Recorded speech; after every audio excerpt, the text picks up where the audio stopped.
Welcome back ناظرین، اور ہم جس طرح بات کو جس موڈ پہ چھوڑ کے گئے تھے اسی موڈ سے کنٹینیو کریں گے کہ 5 ایسے کون سے فلٹر ہیں جو انسانی ذہن پہ ہوتے ہیں. آپ بتائیے. اس کو ہم 5 افلکشنز بھی کہتے ہیں، اور افلکشن کا اردو میں ترجمہ ہم ویسے تو بیماری کہیں گے یا ڈیزیز کہیں گے، مگر بیماری اس سینس میں نہیں ہوتی جو ہم میڈیکل ٹرم میں بیماری کہتے ہیں. ذہن افیکٹڈ ہو جاتا ہے 5 چیزوں سے، تو اس کی کارکردگی متاثر اس طرح ہوتی ہے کہ پھر وہ حقیقت کو نہیں جان سکتا. اب یہ ڈاکٹر موئز کہہ رہے ہیں ذہن افیکٹڈ ہوتا ہے، برین افیکٹڈ نہیں ہوتا. تو اس بات کو ذرا آپ سمجھ لیں، برین کی ہم بات نہیں کر رہے ہیں، ہم مائنڈ کی بات کر رہے ہیں. ذرا آپ ان کو سمجھا دیں چیز کو. اب پہلی چیز جو ہوتی ہے اسے رانگ نالج کہتے ہیں. First is wrong knowledge. ٹھیک ہے. رانگ نالج کا مطلب یہ ہے کہ not knowing the real from the in real, یعنی ان ریئل اور ریئل میں آپ جب تمیز نہ کر سکے اور ان ریئل کو ریئل سمجھ لیں اور ریئل کو ان ریئل سمجھ لیں، یہ رانگ نالج ہوتی ہے. نالج آپ کے پاس ہوتی ہے مگر رانگ ہوتی ہے، تو اس کو بعض دفعہ ناقص علم بھی کہتے ہیں. کئی دفعہ ہم کہتے ہیں نا محاورتاً کہ نیم حکیم خطرہ جان. ٹھیک. یا تو پورا علم نہیں ہے تو بھی ناقص ہے اور علم غلط ہے. تو ہم جو بھی علم دنیا میں حاصل کرتے ہیں اسکول، کالج، یونیورسٹی میں، اور پھر ہمارے مشاہدے سے، زندگی کے تجربے سے، وہ ریلیٹیو ہوتا ہے. یہ ہم بھول جاتے ہیں کہ جو نالج ہمارے پاس ہے وہ ریلیٹیو ہے.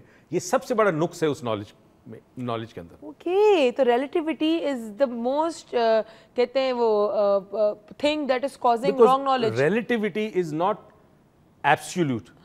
ایبسولوٹ از اٹل، مطلق. ٹھیک ہے. ایبسولوٹ اور اٹل جو ہے وہ صرف وہ علم ہے جو اللہ کی طرف سے آتا ہے انسان کو، نبیوں کے ذریعے آتا ہے. باقی جو مشاہدے کا علم ہے اور دنیا سے جو علم ہے اس میں ایک چیز ذہن رکھنی ہے کہ وہ علم ناقص اس لیے ہوتا ہے کہ ہم اس علم میں ریلیٹیوٹی نہیں جان سکتے. فار ایگزامپل، بہت اچھا ہوں میں، یا تم بہت اچھی ہو، یا تم بہت برے ہو، تو یہ ریلیٹیو ہے. کس سے برا، کس سے زیادہ اچھا، کس سے کم اچھا، ریلیٹیو. کسی کے لیے بہت کیا، کسی کے لیے نہیں کیا. اب یہ جو چیز انسان کا ناقص علم ہے، وہ جب اس دنیا کو دیکھتا ہے اور اس دنیا کے اندر مگن ہو جاتا ہے، اتنی خوبصورتی، اتنے میں نے کہا نا ذائقے، اتنی آوازیں، تو وہ اس کو ریئل سمجھنے لگتا ہے. ریئل جیسی سمجھنے لگتا ہے تو اس کے اندر ایک چیز ڈیولپ ہوتی ہے جسے ہم کہتے ہیں تکبر یا ایگو یا میں. اچھا، ویسے تو انیشلی آئیڈینٹی ڈیولپ ہوتی ہے، کیونکہ جب آپ کو نام دیا جاتا ہے تو اب آپ کی ایک آئیڈینٹی ہو گیا، آپ کا ایک ٹیگ ہو. جیسے آپ نے گاڑی خریدی نا، اس کا ایک رجسٹریشن مل گیا. ٹھیک ہے. اب بہت سارے روڈ پہ بہت ساری کرولاز ہیں، مگر بھائی ہر کرولا اس لیے ڈفرینٹ ہے کہ اس کا رجسٹریشن نمبر ڈفرینٹ ہے، اس کا چیزز نمبر ڈفرینٹ ہے اور انجن نمبر ڈفرینٹ ہے. ٹھیک ہے. تو اب آپ جس گھر میں پیدا ہوئے، جن ماں باپ کے گھر پیدا ہوئے، وہاں آپ کو ایک نام دے دیا گیا جو آپ کا رجسٹریشن نمبر بن گیا اس دنیا کے لیے. اس دنیا کے لیے. اور ہمارے ساتھ ایک کالر ہے. السلام علیکم.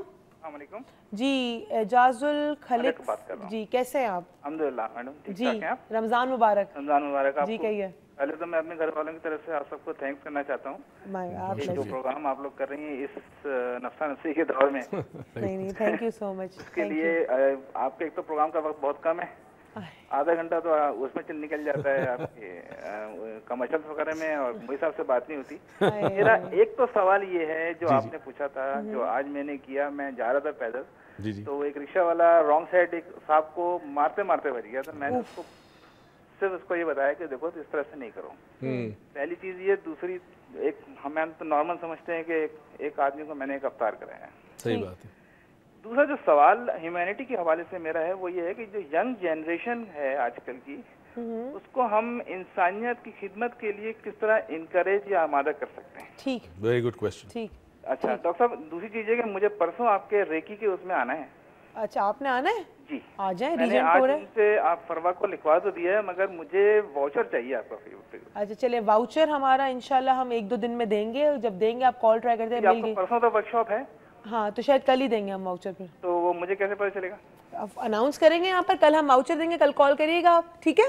ٹھیک ہے. چلیں، ٹھیک ہے. اپنا خیال رکھیے گا. اللہ حافظ. جلدی سے ان کے سوال کا جواب. جی، یہ بہت امپورٹنٹ سوال ہے کہ ہماری نئی جنریشن کو ہم انسانیت کی خدمت کے لیے کیسے تیار کریں. کیسے کر سکتے ہیں؟ ویسے اسکول سے لے شروع کریں.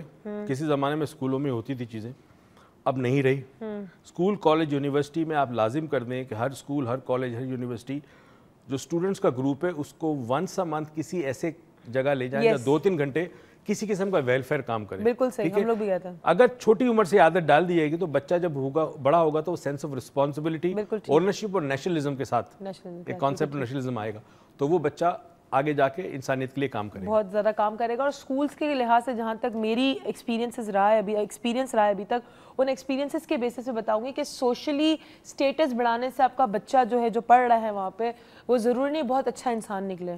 social status is important but it's not everything. माँ बाप को अक्सर मैं ये कहता हूँ कि अब इतनी मेहनत करते हो, पैसा खर्च करते हो, ट्यूशन लगवाते हो, बेतहाशा मेहनत करते हो कि मेरा बेटा अच्छा डॉक्टर बन जाए, अच्छा इंजीनियर बन जाए, अच्छा चार्टर्ड अकाउंटेंट बन जाए, खुदारा सबसे पहले उसे अच्छा इंसान बनाओ। बस उसके बाद वो कुछ भी बने पहले इंसान बने, और उसके बाद जो भी बनेगा वो अच्छा ही बनेगा। वरना नुकसान, खसारा। अच्छा डॉक्टर बन गया मगर अच्छा इंसान नहीं बना तो वेस्ट हुआ, सारी इन्वेस्टमेंट वेस्ट हुई। और एक मैंने एक और चीज़ आपकी इसी बात से भी मैंने जो मतलब जो मेरे जहन में आई है कि अगर अच्छा इंसान होगा तो वो अपने कभी भी प्रोफेशन में चोरी नहीं करेगा, कोई चीज़ की कमी नहीं रखेगा और अपनी पूरा 100% देगा। तो शायद मैं भी अच्छा इंसान बनने के बाद उतने ज़्यादा पैसे या नाम ना कमा पाए लेकिन इज्जत ज़रूर कमा पाएगा और उसका दिल साफ होगा, गिल्ट के बिना होगा। तो कोशिश करें अपने बच्चे को डॉक्टर मोइज़ इस तरह का अच्छा इंसान बनाए जैसे उन्होंने मुझे बनाया, मैं बड़ी अच्छी इंसान हूँ। हाँ जी। तो अब जो चीज़ पैदा होती है आपकी आइडेंटिफिकेशन, जब टैग मिल जाता है, नंबर प्लेट आपको मिल जाती है नाम की, तो आपके अंदर पैदा होती है मैं पैदा होती है। अच्छा, जब मैं पैदा होगी ना तो अब मैं अपने आप को कायम रखने के लिए, अपने वजूद को बरकरार रखने के लिए और ताकत के लिए उसको ग़िज़ा चाहिए। ठीक, देखिए हम खाए बगैर नहीं रह सकते ना। इफ्तारी के बाद हम खाना खाते हैं तो कैसा लगता है, पहला पानी का कतरा जब जाता है मुंह में और खजूर जब मुंह में जाती है, जब इफ्तार होती है तो खुराक चाहिए मैं को। मैं की खुराक होती है अटैचमेंट से हम कंटिन्यू करें। हमारे शकीब साहब है कराची से। अस्सलाम वालेकुम। वालेकुम सलाम। कैसे हैं शकीब साहब? कराची से। आप कैसी हैं? ठीक ठाक, अल्लाह का शुक्र। रमजान मुबारक। खैर मुबारक जी। और डॉक्टर मुईज़ कैसे हैं? मैं बिल्कुल ठीक हूँ। अस्सलाम वालेकुम जी। वालेकुम सलाम डॉक्टर साहब, बिल्कुल ठीक है आपकी तबीयत? अल्हम्दुलिल्लाह, अल्लाह माशाल्लाह से आज बड़े आज का हेल्दी लगे आज के। बस जी आप लोगों की दुआएं इतनी खुश है। अच्छा, मैं ह्यूमैनिटी के लिहाज से ही बात करना चाहूंगा कि डॉक्टर साहब आजकल हमारे शहर कराची में जो इतनी टारगेट किलिंग वगैरह हो रही है, मैं इसी लिहाज से पूछना चाहूंगा कि जो टारगेट किलर्स होते हैं ये इनमें क्या ह्यूमैनिटी का जो ह्यूमैनिटी वाला जो एक एलिमेंट जो होता है ये कहाँ चला जाता है? इन लोगों में से ऐसा कहाँ गायब हो जाता है कि ह्यूमैनिटी वाला एलिमेंट की जो ब्रूटल किलिंग करते हैं एक दूसरे की? मैं आपको बता दूं, एक छोटा सा जवाब दूंगा इसका। Thank you so much and I am glad कि एक यंग बंदे ने कॉल करके हमसे बात पूछी है। तो इंशाल्लाह यंग जनरेशन भी हमारी बहुत एक चेंज होने के पॉइंट पर है। सब्जेक्ट से अलग है, एक जुमला खाली कह दूं, अगर आप किसी को ये बता दें कि वो स्पेशल है तो उसका क्या चीज़ बढ़ती है? ईगो बढ़ता है। ठीक, जब ईगो बढ़ता है तो ईगो के सामने सही गलत गायब हो जाता है। ठीक, राइट रॉन्ग खत्म हो जाता है। ईगो अपने आप को बरकरार रखने के लिए हर वो कदम करेगा जो उसके ख्याल में ठीक है। ठीक, तो ये खुद का शमलो वालों में आपने भी बात की right and again that is relative है। आप अपनी जात के इर्द गिर्द अपना सही और अपना गलत बनाते हैं, आपकी जात फिरौन बन जाती है, फिरौन बन जाती है। ठीक, अच्छा अब अटैचमेंट पे आपने बात छोड़ी। अब अटैचमेंट बहुत सारी चीजें होती हैं। वो है, ये थर्ड है, ये थर्ड बीमारी। पहली रॉन्ग नॉलेज, उसके बाद ईगो आता है, फिर ईगो अपने आप को अटैचमेंट पैदा करता है। अब अटैचमेंट कहाँ से शुरू होती है? पहले तो खिलौने से शुरू होती है।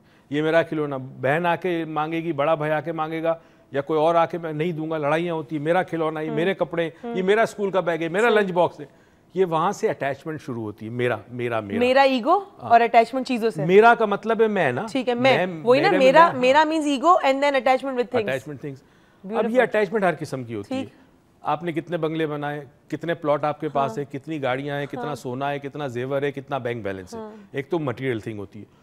दूसरी होती है अल्लाह ने अगर आपको हुस्न दिया है तो हुस्न से आप अपने आप से अटैच होते हो, बिकॉज आप हसीन हो। आप ताकतवर हो, अपने आप से अटैच होते हो। आप इक़्तिदार में हो, आप अपने आप से अटैच होते हो।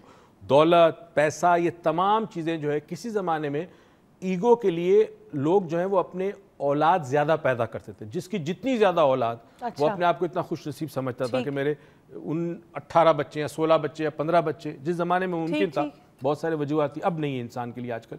बहरहाल, तो जितनी अटैचमेंट पैदा होती इतना ईगो फलता फूलता है। ठीक, अक्सर मैंने देखा शादी में कहते हैं जितनी बड़ी वो होती है ऊपर, वो पगड़ी के ऊपर जो होता है वो उतना उसका वो होता है। ठीक है, अब पगड़ी भी एक ईगो है ना। ईगो है, ठीक है। अब पगड़ी में इंसान की इज्जत नहीं होती, इंसान की इज्जत तो उसके अंदर होती है। ठीक है, पगड़ी आपने सिंबल बना लिया इज्जत का। तो अब क्या हुआ कि जितना बड़ा ईगो होता है इतनी उसको अटैचमेंट ज़्यादा चाहिए, और प्रोपोर्शनली जितनी चीज़ें आप ज़िंदगी में ज़्यादा अटैच्ड होंगे, वाबस्तगी, चीज़ें आपके पास हों, चीज़ों से कोई बुराई नहीं, आपके पास बहुत सारी चीज़ें हों, आप अटैच ना हो उनके साथ। बात अटैचमेंट की है, बात पोजेशंस की नहीं है। ठीक है, बात अटैचमेंट की है, basically attachment with the possessions that you have. हम लोग ये बात नहीं करें कि आप चीज़ें ना रखें, लेकिन हम उस चीज़ों के साथ जो आपकी अटैचमेंट है, हम उस अटैचमेंट की बात कर रहे हैं। अब इंसान जब एक कुर्सी पे होता है, ताकतवर पोजीशन में होता है, तो वो कितना अटैच्ड होता है उस कुर्सी के साथ, राइट? अब ये अटैचमेंट चौथी बीमारी को पैदा करती है, चौथी कंडीशन को पैदा करती है, और उसे हम अंग्रेजी में कहते हैं एवर्जन। एवर्जन कहते हैं एक्सट्रीम हेट्रेड को या रेज को, दीवानगी की हद तक का जो गुस्सा होता है। क्यों होता है? लेट्स से मैंने ब्रांड न्यू गाड़ी खरीदी और मैं बड़े फ़ख्र से बैठ के उस गाड़ी में जा रहा हूँ क्योंकि मैं अटैच्ड हूँ। अगर अटैच ना होता तो वो गाड़ी मेरे लिए एक सिर्फ ऐसा साजो सामान है जो मुझे सर्व कर रहा है किसी पर्पज़ के लिए, ठीक है। अब मैं गाड़ी में जा रहा हूँ और किसी ने आके उस पर लकीर खींच दी, जैसे अक्सर होता नई गाड़ी पे। अब आप सोचो मुझे कितनी शिद्दत से गुस्सा आएगा। बड़ी शिद्दत से। क्यों आएगा? कि मैं अटैच हूँ उस गाड़ी से। क्योंकि आप अटैच है इस गाड़ी से। और इस बात को हम मिस्टर आसिफ के बाद कंटिन्यू करेंगे। अस्सलाम वालेकुम। वालेकुम सलाम। जी मिस्टर आसिफ, कैसे हैं आप? रमजान मुबारक। हाँ अल्लाह करम, ठीक ठाक, आपको मुबारक। बहुत शुक्रिया जी, कहिए। एक तो ये थोड़ी सी बात कर दी थी, थोड़ा सा फॉर्मेट अगर आपका थोड़ा सा चेंज हो जाए, क्या या तो कॉल पहले ले लें या थोड़ा ये मुझे हिसाब से जो है वो ज्यादा सुनने का दिल चाहता है और ज्यादा सुन नहीं पाते। अच्छा। दूसरी बात ये है कि वो ह्यूमैनिटी के हिसाब से आपने आज थोड़ा सा मौजूद रखा है, तो मेरी भी थोड़ी सी अपनी एक इस बारे में थोड़ी सी समझ है, शायद वो गलत हो। और बहुत सारी चीज़ें इसमें ऐसी होती हैं कि जो मतलब समझाई जा रही हैं मजहबी तौर पर भी और माशरती तौर पर भी, जितने भी तबकात हैं। तो मेरी अपनी ये समझ है कि इंसान के अंदर जो है एक चीज़ होती है, जब वो कुछ भी सोचता है तो उसके दो पहलू जो है उसकी नज़र में आते हैं। एक जो है उसको एक साइड बता रहा होता है और एक पहलू जो है वो दूसरी साइड बता रहा होता है। इंसान अगर अपने उन दो पहलुओं पर अपने आप से इंसाफ कर ले, और एक तरफ हो जाए, तो ये इंसानियत उसके अंदर कायम हो जाएगी। और यही खुदा का मतलूब है कि वो अपने अंदर उस इंसानियत को कायम करे। बिल्कुल सही, बहुत बहुत शुक्रिया आपकी कॉल का। जिस तरह दो वुल्फ वाली कहानी बता रहे थे, और मैंने रिलेटिविटी की बात की ना, यही तो बात है ना। और अब वो दो वुल्फ वाली भी कहानी भी सीखा, आप दो होते हैं जिसको आप ज्यादा फीड बच्चा अपने दादा के पास बैठा होता है और दादा उसको बताता है कि हमारे अंदर जो एक जंग जारी है, ठीक है ना, और जंग जो है वो दो भेड़िए हैं उसके दरमियान जारी है। तो एक जो भेड़िया जो है वो गलत काम के लिए उकसाता है, बुराई का, एक अच्छाई का है। तो बच्चा पूछता है कि दादा इनमें से जीता कौन सा जीतता है, सही वाला वुल्फ जीतता है भेड़िया या गलत वाला? कहते हैं जिसको तुम पालते हो, जिसको खुराक देते हो, वो जीतेगा। तो जिसको आप पालते हो, जिसको खुराक देते हो, आपकी जिंदगियों में भी वही जीतता है। देख लें आप किसको खुराक दे रहे हैं। हम जाते हैं एक छोटे से ब्रेक पे, ब्रेक से जैसे ही वापस आएंगे हम बातों को मजीद कंटिन्यू करेंगे। So you stay watching and don't go anywhere.